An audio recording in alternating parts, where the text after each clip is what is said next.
At this stage of the Italian First Division season, the big matches come thick and fast, and Juventus against Inter, our main feature today, certainly comes into that category. Last week, Inter held the league leaders Milan to a 1-1 draw in San Siro, and today they're head-to-head with the team which stands second in the table, Juventus, who are only 1 point off the pace.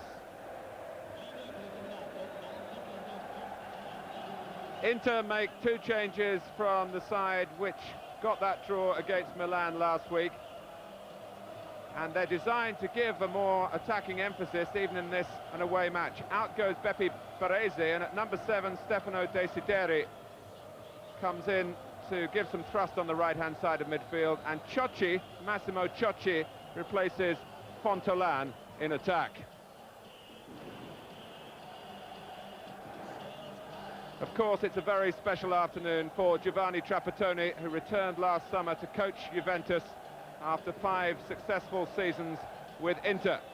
And this is his side today. And they're pleased to welcome back to the centre of their defence Jürgen Kohler, who was suspended last week when they beat Roma here. Otherwise, it's got very much a familiar look to it. Salvatore Schillaci is shaken off an ankle injury sustained in a midweek friendly.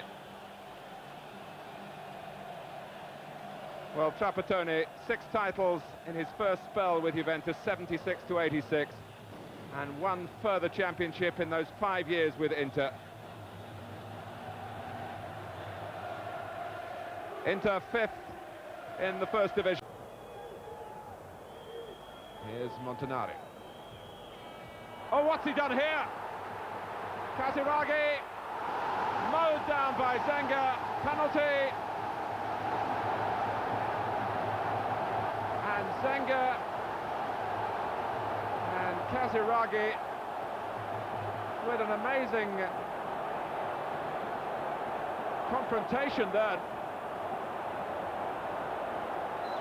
Undoubtedly a penalty. Montanari playing his side into terrible trouble. And Zenga anxious that he might be sent off.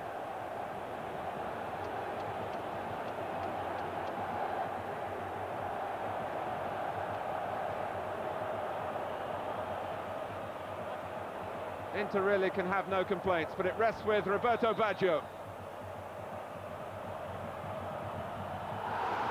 And he makes it look ridiculously simple.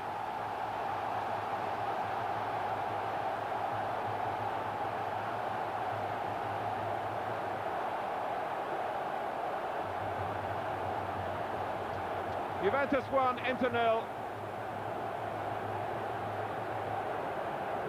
Casiraghi earned the penalty, and Baggio took it like a master. Looked the goalkeeper in the eyes, confident of his ability to strike the ball.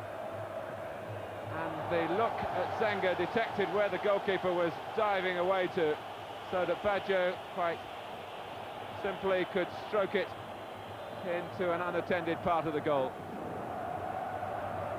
Well, I think Zenga, who's explaining now, well, here's a cameraman's delight, Trapattoni. And you can understand his worry, but Enrico's got more to worry about, particularly if Galia gets in here. Oh, that's brilliant! 8 minutes to go, and that should wrap it up for Juventus. Their first goal was in keeping with the balance of play, the second totally against it. And Roberto Galia, all his own work. And Inter this time were caught out. It was a thrust really from an unexpected quarter. A superb solo run. A splendid chip over the goalkeeper at the end of it. And I mentioned earlier that Galia's forced his way into the side and kept his place by the quality of his performances. Good fortune, Agnelli, the Juventus president, said that Luigi De Agostini was the richest of Juventus players. I don't know whether that money's all come from football. I've mentioned before that he plays a part in the family wine business.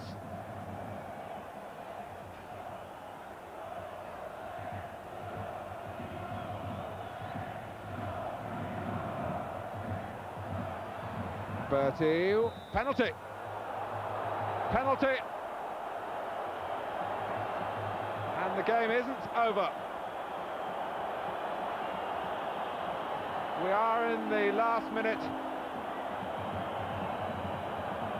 Bertie came in, as did Julio Cesar, and you saw where the referee was on the bottom right of your screen.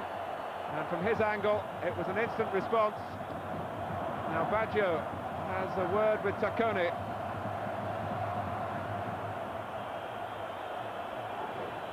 It's going to spark here a furious last few seconds as Matthäus takes it, scores 2-1. Ciocci retrieves the ball. Has it come too late for Inter?